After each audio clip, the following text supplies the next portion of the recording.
नमस्कार, लोकतंत्र मिररच्या टॉप 25 मध्ये आपल्या सगळ्यांचं स्वागत आहे। मी आहे आपल्यासोबत पल्लवी। तर चला एक नजर टाकूया आजच्या ठळक बातम्यांवर। अशोक खरात प्रकरणात पुणे कनेक्शन सीए पोलिसांच्या रडारावर। स्वतःला कॅप्टन म्हणवणारा अशोक खरात 10वी फेल असल्याचे समोर। करिअर सल्ल्याच्या बहाण्याने तरुणीशी गैरव्यवहार, अशोक खरात विरोधात एफआयआर। ईशानेश्वर मंदिरासाठी 105 कोटींचा निधी मंजूर, 2018चा GR समोर। शेतकऱ्यांची फसवणूक केल्याचा आरोप, अशोक खरात प्रकरणात मृत्यूची चौकशी। कोर्टात 20 फुटाच्या नागाचा उल्लेख होताच अशोक खरात गोंधळला। सातारा अपहरण प्रकरणात कोर्टचे पोलिसांवर ताशेरे, राष्ट्रवादी सदस्यांना जामीन।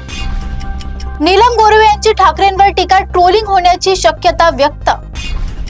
निरोप समारंभात एकनाथ शिंदे यांचे उद्धव ठाकरे यांना कौतुकासह शुभेच्छा।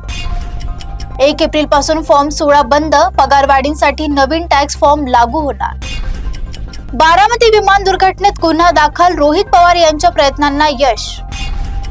कॅप्टनचा आणखी एक कांड समोर, पीडित तरुणांचा धक्कादायक खुलासा। सीएम देवेंद्र फडणवीस यांचे उद्धव ठाकरे यांच्यावर कौतुक, कोट्याचा उल्लेख। उद्धव ठाकरे आणि एकनाथ शिंदे एकाच फ्रेममध्ये, मात्र दुरावा कायम। प्राजक्ता माडीचा नवीन लुक चर्चेत, चाहत्यांकडून मोठा प्रतिसाद। झोमॅटो आणि स्विगीने शुल्क वाढवले, ऑनलाईन जेवण महागले। खासगी कौशल्य विद्यापीठ सुधारणा विधेयक परिषदेत मंजूर। दादर रेल्वे स्टेशन येथे मोठा अपघात टळला, लोकलला धक्का।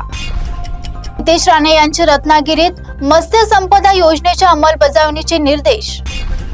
दादर स्थानकात लोकलला जोराचा झटका, प्रवाशांमध्ये भीतीचे वातावरण। पीएम नरेंद्र मोदी यांनी श्रीलंकेच्या राष्ट्रपतीशी पश्चिम एशियावरील चर्चा केली। वंदे मातरम 150 वर्षानिमित्त राजगुरुनगरमध्ये सांस्कृतिक कार्यक्रम उत्साहात। भीषण अपघातात 30 वर्षीय लोकप्रिय अभिनेत्रीचा मृत्यू, कला विश्वास शोककळा। बॉम्बे हायकोर्टचे दंडाधिकाऱ्यांना आदेश देताना काळजी घेण्याचे निर्देश। सोनिया गांधी यांची प्रकृती खालावली, दिल्लीतील रुग्णालयात दाखल। सध्या इतकंच, बघत रहा लोकतंत्र मिरर।